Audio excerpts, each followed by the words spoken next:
প্রিয় শিক্ষার্থী বন্ধুরা, তোমরা সকালে কেমন আছো? আশা করি তোমরা সকালে অনেক ভালো আছো। আমি তোমাদের অমৃত ভাইয়া। আজকে তোমাদের রসায়ন চ্যাপ্টার 3 এর উপর খুবই গুরুত্বপূর্ণ একটি ক্লাস তোমাদের মাঝে উপস্থাপন করার চেষ্টা করছি। তো আগের ক্লাসে আমি তোমাদের মাঝে খুবই সুন্দরভাবে বুঝিয়েছি হচ্ছে মৌলের প্রতীক এবং সংকেত কিভাবে নির্ণয় করবে। যদি তুমি মৌলের নাম জানো তাহলে তুমি খুব সহজেই মৌলের প্রতীক এবং সংকেত নির্ণয় করতে পারো। যারা দেখোনি তারা এর আগের ক্লাসটা তোমরা দেখতে পারো। আর আজকের ক্লাসে আমি তোমাদের বোঝাবো হচ্ছে পরমাণুর সাংগঠনিক কণা। এটা মূলত কিভাবে বুঝবে তুমি? অনেকে মনে করে হচ্ছে এটা খুবই সিম্পল এবং সাধারণ ব্যাপার, কিন্তু এই পরমাণুর সাংগঠনিক কণা নিয়েই মূলত এই রসায়ন চ্যাপ্টার 3 পুরো পরমাণুর গঠন পুরো অধ্যায়টি ব্যাখ্যা করা হয়েছে। আর এই পরমাণু সাংগঠনিক কণা মধ্যে যে রয়েছে ইলেকট্রন, প্রোটন এবং নিউট্রন, এই তিনটি বিষয় যদি তুমি বোঝো তাহলে মূলত হচ্ছে তুমি পর্যায় সারণী খুব সুন্দরভাবে বুঝতে পারবে। তো চলো আজ কথা না বাড়িয়ে আমরা মূল ক্লাসে। তো দেখো, আমরা আজকে পড়বো হচ্ছে পরমাণুর সাংগঠনিক কণা। এখন দেখো, এই পরমাণুর সাংগঠনিক কণা, এখন এই পরমাণুটা কি? সর্বপ্রথমে আমরা দেখবো হচ্ছে পরমাণুটা কি। তো দেখো, পরমাণু হলো মৌলিক পদার্থের ক্ষুদ্রতম কণা যার মধ্যে মৌলের গুণাগুণ বর্তমান থাকে। তোমরা এটা খুব ভালোভাবে বোঝার চেষ্টা করো। পরমাণু কি? পরমাণু হলো মৌলিক পদার্থের ক্ষুদ্রতম কণা যার মধ্যে মৌলের গুণাগুণ বর্তমান থাকে। এখন এই মৌলিক পদার্থটা কি তাও আমরা বুঝবো এখন। তো দেখো, মৌলিক পদার্থটা হচ্ছে যে পদার্থকে ভাঙলে সেই পদার্থ ছাড়া অন্য কোনো পদার্থ পাওয়া যায় না, তাকে বলা হচ্ছে মৌলিক পদার্থ। মানে কি?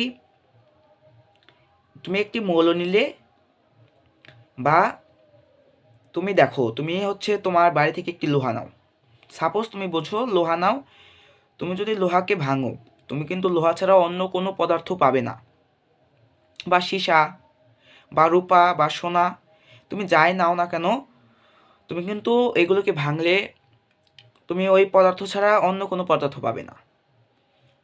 আর এই মৌলিক পদার্থ চেনার একটি শর্টকাট নিয়ম হচ্ছে, তোমরা কি পর্যায় সারণী চেনো?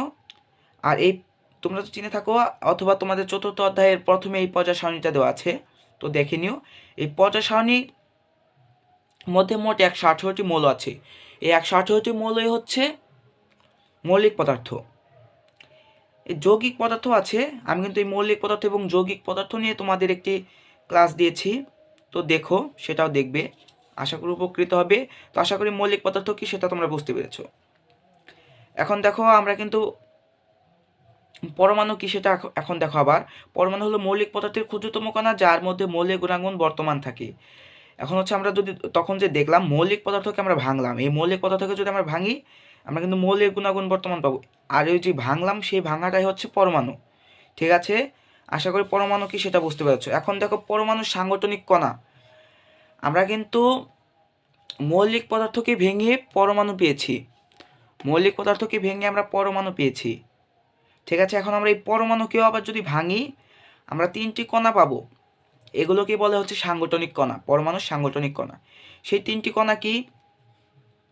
তো দেখো, ইলেকট্রন, আমি লিখছি, তোমরা দেখো, ইলেকট্রন, ইলেকট্রন আর কি? ইলেকট্রন, প্রোটন এবং হচ্ছে নিউট্রন। ইলেকট্রন, প্রোটন এবং হচ্ছে কি?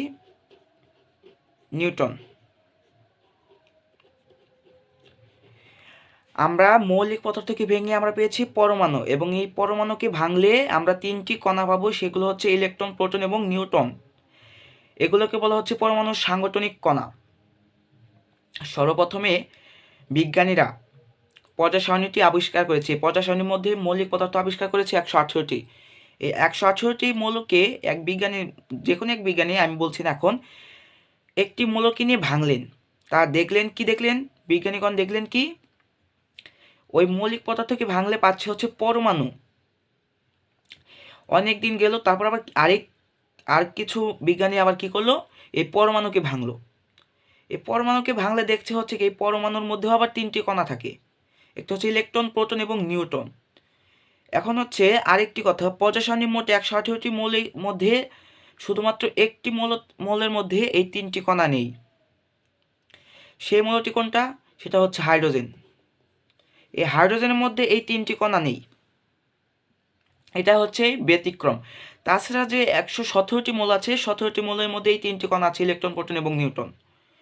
তো দেখো, আমরা যে ইলেকট্রন বিন্যাস করি, এই ইলেকট্রন বিন্যাসের জন্য আমি এখানে একটি বৃত্ত এঁকেছি। তো দেখো এই বৃত্ত, এটা কি আমরা এখন চিনব হচ্ছে বৃত্ত। তো দেখো এই পরমাণুকে আমরা ভাঙলে আমরা এই 3টি পাচ্ছি, কিন্তু এর মূলত হচ্ছে আমরা নিউক্লিয়াস। আমরা ইলেকট্রন বিন্যাস করি, ইলেকট্রন বিন্যাসে এর কেন্দ্রের নাম হচ্ছে, কোন মৌলের কেন্দ্রের নাম হচ্ছে কি? নিউক্লিয়াস। কি? নিউক্লিয়াস। কেন্দ্রের নাম কি? নিউক্লিয়াস। এই কেন্দ্রের নাম কি? নিউক্লিয়াস। এটাকে বলা হচ্ছে নিউক্লিয়াস। এই নিউক্লিয়াসের মধ্যে আবার দুটি পরমাণু থাকে, দুটি কণা থাকে, দুটি কণা থাকে। দুটি কণা কি? নিউক্লিয়াসের মধ্যে কি থাকে? দুটি কণা থাকে। এই নিউক্লিয়াসের মধ্যে দুটি কণা কি? এই প্রোটন এবং নিউট্রন। এটা থাকে হচ্ছে কিসে? নিউক্লিয়াসে। এই প্রোটন এবং নিউট্রন থাকে হচ্ছে নিউক্লিয়াসে। মানে কি, এখানে একটা কেন্দ্র আছে। মনে করো তুমি যে কোনো একটা, তোমাদের পৃথিবী, এই পৃথিবীর মধ্যে কি আমাদের একটা পৃথিবী, যে পৃথিবীর একটা কেন্দ্র আছে না? কেন্দ্র কিন্তু আছে, কেন্দ্রের মাধ্যমে যাকে বলা হচ্ছে, আচ্ছা, তো এই কেন্দ্র আছে, এই কেন্দ্রের মধ্যে ঠিক তেমনি এখানে একটা কেন্দ্র আছে। এই কেন্দ্রের নাম হচ্ছে নিউক্লিয়াস, এবং কেন্দ্রের মধ্যে থাকে কি? প্রোটন এবং নিউট্রন। তাহলে এই ইলেকট্রন কোথায় থাকে? ইলেকট্রন থাকে হচ্ছে এই নিউক্লিয়াসের চারিদিকে। আর আমি এখন বোঝাচ্ছি না, কিন্তু এটা আমি পরবর্তীতে তোমাদের জন্য ক্লাস দেবো হচ্ছে ইলেকট্রন বিন্যাস কীভাবে করবে, খুব সহজ পদ্ধতিতে তোমার শেখাবো আমি ইলেকট্রন বিন্যাস করা। তো দেখো আমি এখানে ইলেকট্রন দিয়ে দিচ্ছি। তো ইলেকট্রন দিয়ে দিলাম, এগুলো হচ্ছে ইলেকট্রন, এগুলো হচ্ছে কি? ইলেকট্রন। এই কেন্দ্রের মধ্যে থাকে হচ্ছে প্রোটন এবং নিউট্রন। এই ইলেকট্রন এখন থাকে না কেন, তোমাদের প্রশ্ন হতে পারে। ইলেকট্রন হচ্ছে নেগেটিভ চার্জ, ইলেকট্রনের চার্জ হচ্ছে নেগেটিভ, এবং প্রোটনের চার্জ হচ্ছে পজিটিভ। এই নেগেটিভ এবং পজিটিভের মধ্যে যে আকর্ষণ বা বিকর্ষণ, এই আকর্ষণের জন্য এই ইলেকট্রনটা মূলত বিভিন্নভাবে ছড়িয়ে থাকে। এই ইলেকট্রনকে এই প্রোটনের মধ্যে, প্রোটন কী করে? আকর্ষণ করে, আকর্ষণের ফলে এই ইলেকট্রনগুলো চারদিকে ঘুরতে থাকে। ঠিক আছে, এই কেন্দ্রের নাম কি তাহলে? নিউক্লিয়াস। এবং এই কেন্দ্রের মধ্যে এটা হচ্ছে, এইগুলো হচ্ছে ইলেকট্রন, এবং এই কেন্দ্রের মধ্যে থাকে হচ্ছে প্রোটন এবং নিউট্রন। ঠিক আছে, আশা করি এটা বুঝতে পেরেছো। এখন হচ্ছে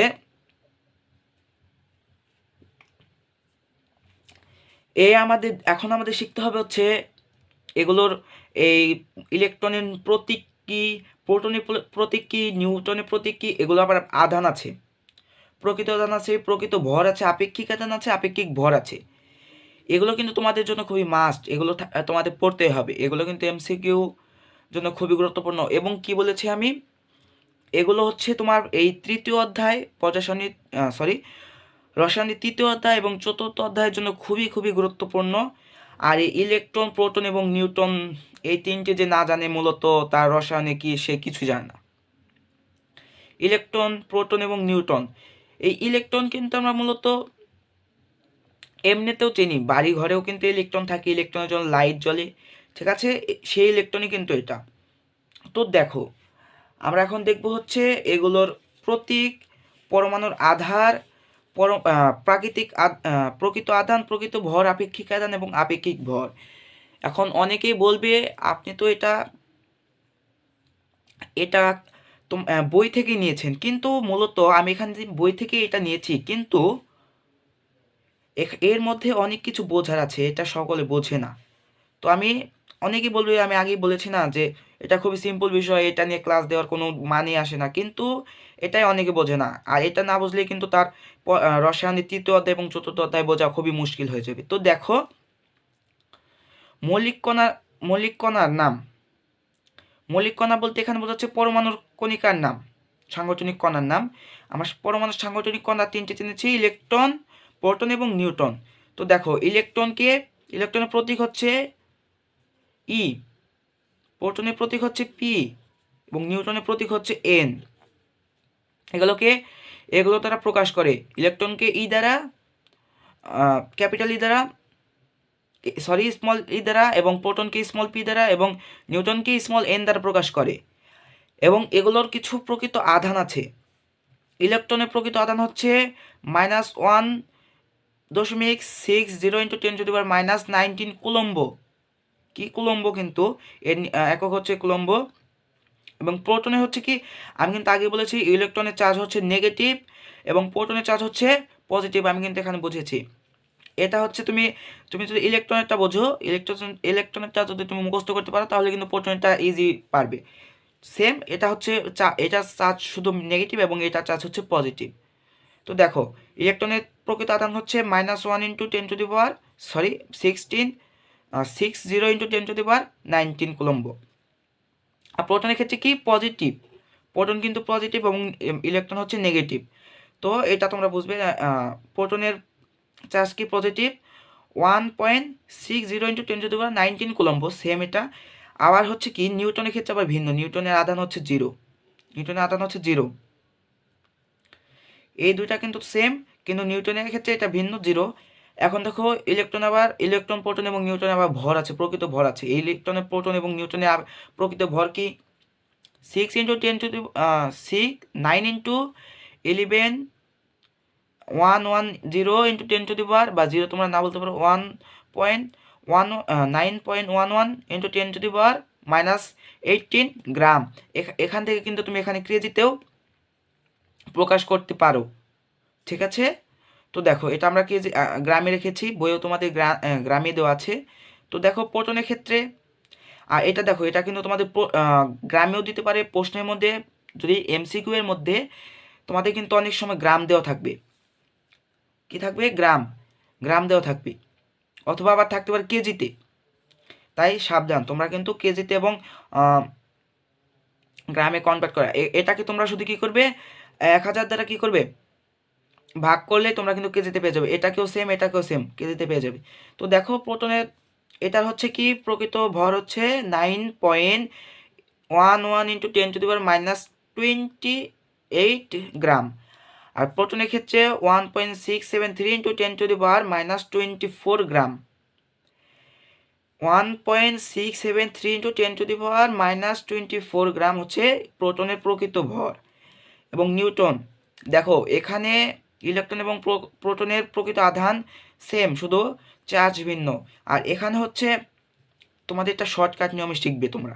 প্রোটনের ক্ষেত্রে এবং নিউটনের ক্ষেত্রে দেখো এদের প্রকৃত ভর কিন্তু সেম, শুধু দেখো এখানে কি হচ্ছে 1.673 × 10⁻⁻24 গ্রাম, কিন্তু নিউটনের ক্ষেত্রে কি হয়েছে 1.675, এখানে 3 এবং এখানে হচ্ছে 5।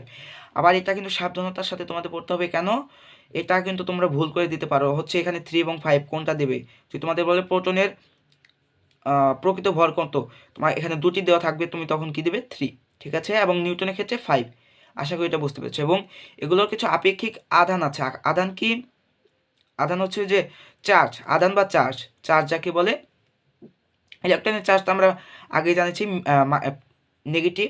তো -1 ইলেকট্রনের প্রকৃত আধান হচ্ছে, আপেক্ষিক আধান হচ্ছে -1, প্রোটনের আপেক্ষিক আধান হচ্ছে +1 এবং নিউটনের আপেক্ষিক আধান হচ্ছে 0। এবং আপেক্ষিক ভর হচ্ছে, এগুলোর আপেক্ষিক ভর আছে হচ্ছে যে ইলেকট্রনের ভর হচ্ছে 0, আপেক্ষিক ভর হচ্ছে 0, প্রোটনের 1 এবং নিউটনের 1। এখন দেখো এখান থেকে তোমাদের একটি প্রশ্ন আসে, হচ্ছে নিউক্লিয়াসের সমস্ত ভর, পরমাণু সমস্ত ভর নিউক্লিয়াসে কেন্দ্রীভূত থাকে, মানে কি? এটা হচ্ছে একটা পরমাণু, এটা হচ্ছে একটা পরমাণু, এটা কি একটা হচ্ছে পরমাণু, এটা কিন্তু একটা পরমাণু। এই পরমাণুর মধ্যে এটা হচ্ছে নিউক্লিয়াস, এগুলো হচ্ছে ইলেকট্রন। দেখো এখানে কিন্তু ইলেকট্রনের আপেক্ষিক ভর হচ্ছে 0 এবং নিউক্লিয়াসের মধ্যে থাকে কি প্রোটন এবং নিউট্রন। কিন্তু এখানে দেখো প্রোটন এবং নিউট্রনে কিন্তু আপেক্ষিক ভর হচ্ছে 1 যাই হোক, যত কমই থাক কিন্তু আছে, কিন্তু ভর আছে। অতএব কি আমি কি বলেছি, পরমাণুর সমস্ত ভর নিউক্লিয়াসে কেন্দ্রীভূত থাকে, মানে কি নিউক্লিয়াসের মধ্যে পঞ্জীভূত থাকে বা কেন্দ্রীভূত থাকে, মানে হচ্ছে নিউক্লিয়াসের মধ্যে থাকে। আসলেও কিন্তু তাই আছে। এর সমস্ত ভর মানে হচ্ছে আপেক্ষিক ভর, কিন্তু ইলেকট্রনে কিন্তু আপেক্ষিক ভর নেই, কিন্তু প্রোটন এবং নিউট্রন আছে। অতএব কি পরমাণুর সমস্ত ভর নিউক্লিয়াসে কেন্দ্রীভূত থাকে। তো আশা করি এটা বুঝতে পেরেছো। আমি কিন্তু তোমাদের খুবই সুন্দরভাবে বোঝানোর চেষ্টা করছি, তোমরা খুব সুন্দরভাবে বুঝবে। তো দেখো, পরমাণুর সাংগঠনিক কণা কি? এই পরমাণু হচ্ছে মৌলিক পদার্থের ক্ষুদ্রতম কণা, যার মধ্যে মৌলিক গুণাগুণ বর্তমান থাকে। আমি তোমাদের আবার বোঝাচ্ছি, মৌলিক পদার্থের ক্ষুদ্রতম কণা যার মধ্যে মৌলিক গুণাগুণ বর্তমান থাকে। তো দেখো, পরমাণু কি সেটা আমরা বুঝছি। এখন মৌলিক পদার্থ কি? যে পদার্থকে ভাঙলে সেই পদার্থ ছাড়া অন্য কোনো পদার্থ পাওয়া যায় না, তাকে বলা হচ্ছে মৌলিক পদার্থ। ঠিক তেমনি মৌলিক পদার্থ হচ্ছে 50 মোট 118টি মৌল হচ্ছে মৌলিক পদার্থ। আর পরমাণু কি? পরমাণু হলো মৌলিক পদার্থের ক্ষুদ্রতম কণা, মানে হচ্ছে কি 50 যে কোনো একটি মৌল নাও, তার ক্ষুদ্রতম কণা, যার মধ্যে এই মৌলিক পদার্থের গুণাগুণ বর্তমান থাকে। এখন দেখো, পরমাণু সাংগঠনিক কণা কি? এটা হচ্ছে পরমাণু বা এখানে লিখি মৌলিক পদার্থ।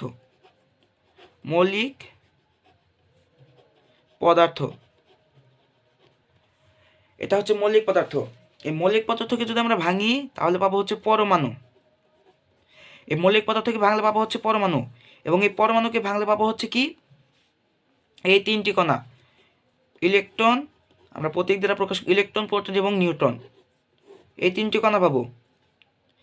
এই 3টি কণার মধ্যে এই পরমাণু একটি কেন্দ্র থাকে, পরমাণু হচ্ছে কেন্দ্র থাকে, পরমাণু কেন্দ্র। এই পরমাণু কেন্দ্রটা কি? নিউক্লিয়াস।